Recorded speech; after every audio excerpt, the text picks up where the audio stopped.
Ystafell Yr Ymlusgiaid, Pennod 11.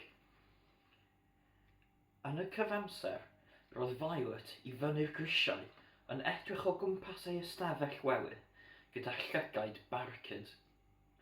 Tynnodd anadl ddofn a defnyddio riban i gadw ei gwallt o'i llygaid. Byddwch chi a fi a phawb sy'n gyfarwydd â hi yn gwybod ei bod yn gwneud hyn am ei bod hi'n brysur yn dyfeisio rhywbeth newydd. Ar foment hon, doedd ganddi ddim eiliad i'w cholli. Pan soniodd Kraws fod Steffano wedi gorfodi nhw i gafio'i ges i mewn i'r tŷ, sylweddolodd Violet mai yn hwnnw roedd yr ateb. Doedd dim amheuaeth mai yn y ces roedd y dystiolaeth. A nawr, tra bod ei brawd a'i chwaer i lawr yn Ystafell Yr Ymlusgiaid yn tynnu sylw'r lleill, dyma'i unig gyfle i agor y ces hwnnw a dod o hyd i'r prawf roedd ei angen arni o ddrygioni Steffano. Ond roedd ei hysgwydd ddolurus yn ei hatgoffa nad oedd modd iddi ei agor. Roedd clo ar y ces, un mor sgleiniog a llygaid a strowgar Steffano ei hun. Rhaid cyfaddef petawn ni yno yn hytrach na bod fan hyn ar gwchwylio fy ffrind Bella yn ysgrifennu hyn i gyd ar bapur, y byddwn wedi rhoi'r ffidil yn y to. Fyddwn ni ddim wedi gwneud dim byd i'r un ffidil na'r un tŷ go iawn wrth gwrs. Ymadrodd yn golygu rhoi'r gorau i wneud rhywbeth anodd i'w rhoi'r ffidil yn y to, ond trwy lwc, doedd Violet ddim yn un i roi'r ffidil yn y to mor hawdd â hynny.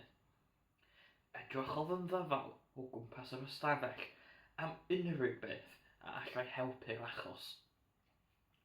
Doedd fawr ddim yn cynnig ei hun. Roedd Violet yn dyheu am ystafell bwrpasol ar gyfer dyfeisio pethau, yn llawn gwifrau a gers a'r holl geirach a fyddai'n ddefnyddio iddi. Teimlo'n rhwystredig iawn wrth gofio bod gan wncl Mawd lawer o'r pethau hyn, ond roedden nhw i gyd yn Ystafell Yr Ymlusgiaid. Edrychodd ar y papur roedd hi wedi'i osod ar hyd y muriau, yn llawn gobaith ar y pryd y ca hi amser i ddyfeisio llu o bethau wrth fyw gyda gwncl Mawd. Ond roedd popeth wedi mynd o chwith mor gyflym, doedd dim ond ambell fan ddiagram i'w weld. Roedd hi wedi sgriblo'r rhieni ar ei noson gyntaf yno, wrth olau'r lamp a safau ar y llawr. Aeth ei llygaid at y lamp honno gan ddilyn y fflecs drydan i'w ffen draw, sef y soced drydan yn y wal. Ac yna, cafodd syniad. Mae pob un ohonom yn gwybod, wrth gwrs, na ddyleni byth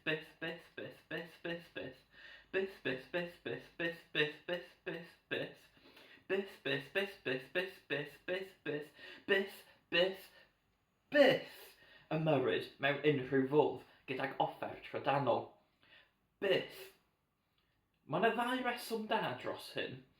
Yn y lle cyntaf, fe allech gael eich trydaneiddio, sydd nid yn unig yn farwol, ond hefyd yn anymunol tu hwnt. Yn ail, nid Violet Baudelaire ydych chi a fi. Hi yw un o'r ychydig bobl yn y byd sy'n gwybod sut i drin offer o frath.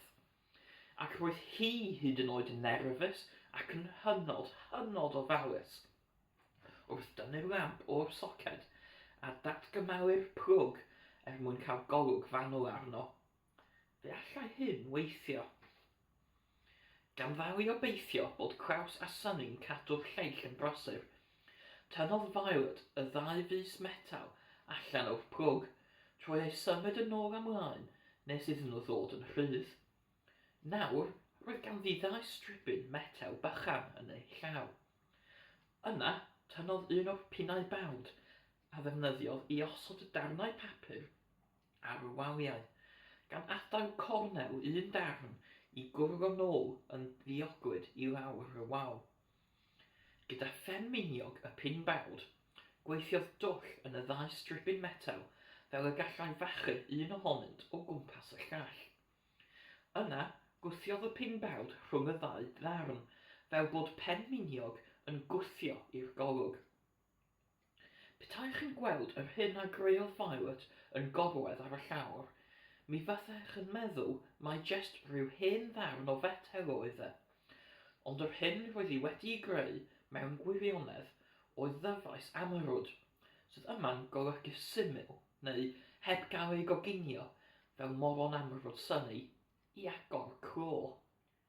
Nid allweddi go iawn yw dyfeisiadau o'r fath, ond mae modd ei defnyddio nhw i agor cloion. Bydd lladron weithiau'n defnyddio dyfeisiadau tebyg, ond yn yr achos hwn, roedd rheswm da dros defnyddio un. Roedd Violet Baudelaire am achub bywydau, ei brawd, ei chwaer a hi ei hun. Cerddodd yn ôl i lawr y grisiau, gan groesi bysedd un llaw a daw y ddyfais amrwd yn y llall. Aeth heibio i ddrws Ystafell Yr Ymlusgiaid, a'r flaenau thraed ac anelu am ddrws y ffrant. Cerddodd at y pentwr cesys, gan beidio ag edrych i gyfeiriad car Dr. Luca Font. Doedd hi ddim am gael cip ar gorff marw wncl mawd. Cerddodd tuag at y pentwr cesys. Pan welodd fagiau'r Baudelairiaid, cofiodd mae'n llwyth o hen ddillad crafog oedd ynddyn nhw. Dillad roedd Mrs. Poe wedi'i prynu ar ei cyfer yn fuan wedi iddyn nhw golli rhieni. Am eiliad neu ddwy, safodd Violet yn ei hunfan yn rhythu ar y bagiau gan gofio'r amserau braf cyn marw ei rhieni. Mor hawdd oedd popeth bryd hynny, ac mor sydyn y newidiodd ei bywydau i fod yn rhoi llawn diflastod ac anffawd. Efallai nad yw'r diflastod hwn yn sioc i ni, achos rydyn ni'n gwybod bywyd mor drychinebus sy'n wynebu'r Baudelairiaid, ond roedd pob anffawd newydd yn surprise i Violet. Cymerodd foment i hew y meddyliau drwg hyn o'i meddwl, fel y gallai ganolbwyntio ar yr hyn roedd yn rhaid iddi ei wneud.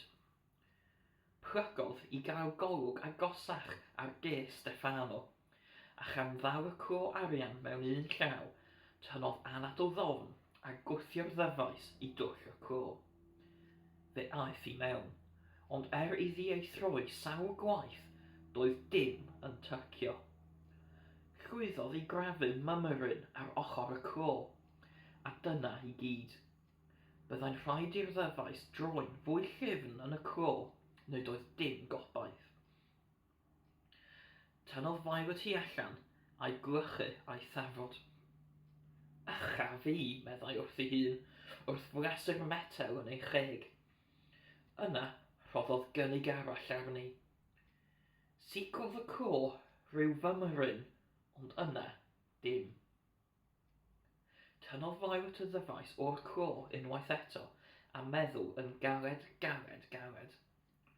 Wrth iddi ail glymu gwallt ar riban, teimlodd bigiad sydyn ar ei chroen. Hen bigiad siarp a chyfarwydd, y math o bigiad gewch chi wrth sylweddoli bod rhywun yn eich gwylio. Trodd yn sydyn, ond y cyfan a welai oedd y llwyni siarp seirff ar y lawnt. Edrychodd i'r ochr a gweld dim ond y dreif yn arwain draw at lôn chwain.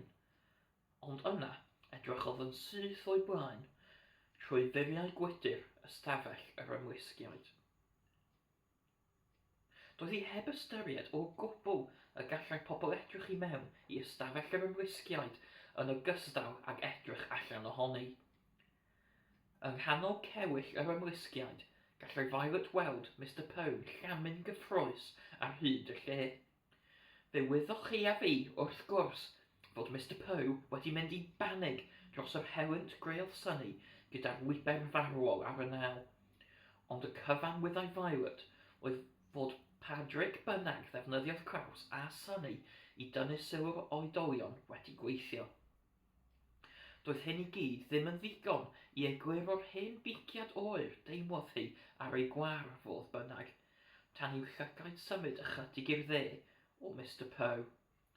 A dyna lle roedd Steffano'n edrych yn syth nôl ati. Agorodd ei cheg mewn panig. Gwyddai y byddai Steffano'n gwneud esgus i adael o Ystafell Yr Ymlusgiaid unrhyw eiliad mwyn dod i chwilio amdani. Roedd yn rhaid iddi ddod o hyd i ffordd i gael y ddyfais i weithio ar frys gwyllt. Edrychodd ar y cerrig man llaeth dan draed ar y draif, ac yna ar haul gwan y prynhawn yn tywynnu'n felyn yn yr awyr uwch ben. Edrychodd ar ei dwylo ei hun, yn llwyd gan y llwch ddaeth oddi ar y plwg yn y waw, ac yna cafiodd syniad. Neitiodd ar ei thraed a rhedeg nôl i'r tŷ fel petai Steffano eisoes ar ei hôl. Gwthiodd ddrws y gegin ar agor a baglu yn erbyn cadair yn ei brys. Estynodd am ddarn o sebon o ochr y sing a'i rwbio dros ei dyfais o'n ofalus, nes ei bod wedi gorchuddio ar stwff gwydiog. Gyda'i chalon yn pwmpio'n galed yn ei brest, rhedodd allan drechefn, gan daro cipolwg sydyn drwy wal wydr Ystafell Yr Ymlusgiaid, wrth wipio heibio. Roedd Steffano wrthi'n dweud rhywbeth wrth Mr. Poe.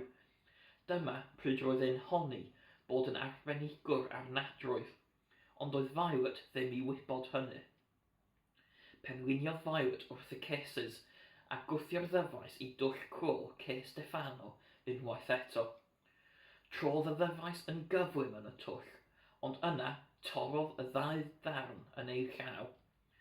Cwelodd dinciau ysgan wrth i un hanner gwympo ar gerrig man y dreif. Roedd yr hanner arall yn sownd yn y twll fel dant drwg. Roedd ei dyfais wedi ddinistrio'n llwyr. Caeodd Violet ei llygaid mewn anobaith am enyd. Yna ceisiodd godi ar ei thraed eto trwy bwyso ar y ces. Wrth iddi roi ei llaw arno i gadw'r chyd bwysedd, chwalodd y cro ar agor, syrthiodd y ces ar ei ochr a llifodd y cynnwys allan ar hyd y llawr. Syrthiodd Violet yn ôl, wedi syfrdarnu. Rhaid bod ei dyfais wedi gweithio wedi'r cwbl. Weithiau mae hyd yn oed y rhai sy'n cael y bywydau mwyaf anffodus yn cael lwc dda. Ac roedd lwc dda o braidd Violet eto pan ddechreuodd archwilio cynnwys y ces. Ei gofid mwyaf oedd na wyddai hi'n iawn am beth roedd hi'n chwilio. Mae'n anodd iawn chwilio am dystiolaeth heb wybod pa dystiolaeth yn union rydych chi'n chwilio amdani. Ond trwy lwc, gwelodd Violet ar unwaith lawer o eitemau oedd yn debygol o fod yn ddefnyddiol iddi.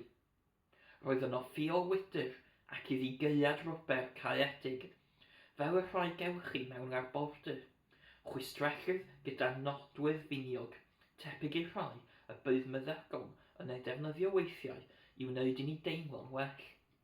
Casgliad bychan o bapurau wedi eu plygu, cerdyn wedi ei ochuddio a phrastig tryloio, drych i'w ddaw yn ei llaw, a chadach meddal i roi powdr ar wyneb. Ei bod yn sylweddoli cyn lleied o amser oedd ganddi, gosododd Violet y rhain ar y naill ochr. Yn ddigon pell oddi wrth y dillad drewllyd a'r poteli gwyn hanner gwag oedd hefyd yn y ces. Canolbwyntiodd ar bob eitem unigol, fel petai nhw'n gydrannau defnyddiol i greu peiriant ohonynt. A dyna oedden nhw mewn ffordd. Y tro hwn, roedd yn rhaid iddi drefnu'r dystiolaeth yn y fath fodd fel y gallai'r Baudelairiaid drechu cynlluniau dieflig Steffano a rhoi bywyd gwell i'r tri ohonynt. Rhythodd Violet ar bob darn yn ei dro, ac ymhen chwinciad goleuodd ei hwyneb yn union fel y byddai'n ei wneud bob tro y byddai'n llwyddo i greu peiriant a fyddai'n gweithio'n